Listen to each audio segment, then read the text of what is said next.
Vaccines are slowly becoming more and more controversial in our society. The anti-vax group is a slowly growing group of people who won't take advantage of the gift of the vaccine. This is unfortunate because of the large benefits that vaccinations have.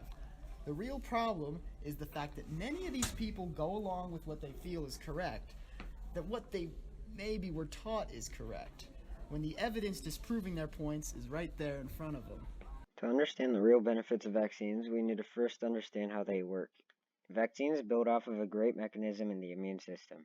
The immune system is built of many types of cells, such as macrophages, dendritic cells, and B cells.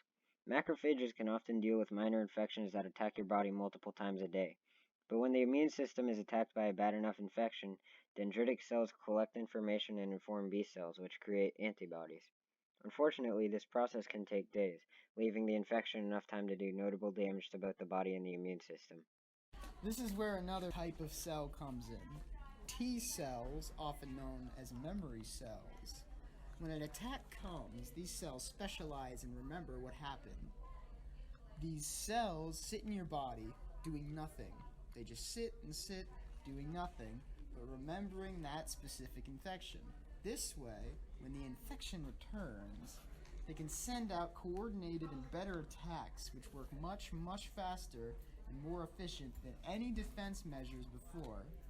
You may have known that your body usually can't catch many diseases multiple times, for example, chickenpox, and now you know why. Newborns generally have no memory cells whatsoever, making them very prone to diseases.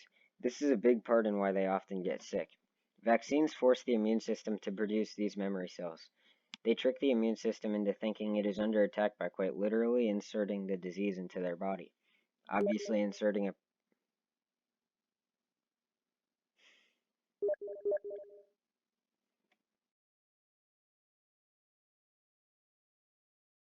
Obviously, inserting a perfectly normal virus or bacteria could be extremely dangerous, especially to newborns, so vaccines take the disease down a notch.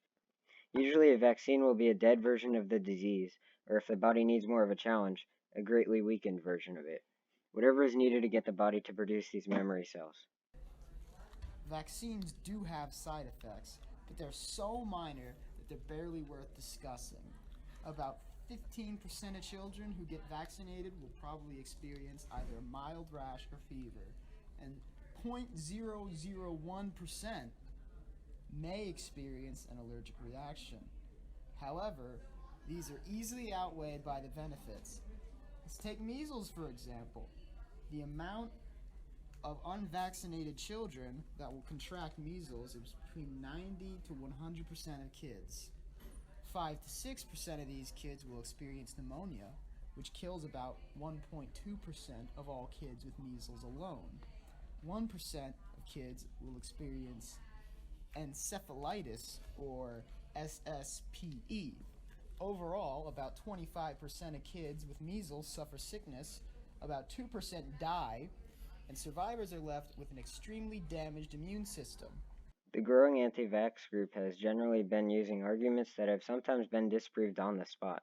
One major argument, for example, is that vaccines cause autism. This is simply not true. This lie is said to have originated from a study published in 1998 proving there is a possible connection between vaccines and autism. Since then, however, there have been many studies disproving the existence of a connection. Sometimes you may have a legitimate reason to stay away from vaccines. For example, you may be allergic to the vaccine or may have certain religious or cultural reasons against them. Well, to quote Kyrgyzstan, you need to become the greatest vaccine promoter of them all. To keep it short, if people around you or your child stay vaccinated, you will be fine. This is due to something called herd immunity. As no one around you will contract the disease, you are indirectly protected. You have no real connections to any of these dangerous diseases, meaning your chances of catching any are very slim. Lastly, vaccines are rather affordable in America. Most, with a few exceptions like the flu shot, you only need to get once or twice, for example, MMR. The majority of vaccines cost between $100 to $200, and many are covered by insurance. For most Americans, this is quite affordable. And as you've seen, vaccines have minimal downsides that are greatly outweighed by their benefits, so there is really no reason to not get vaccinated. You're simply putting your children or yourself at risk of very preventable diseases.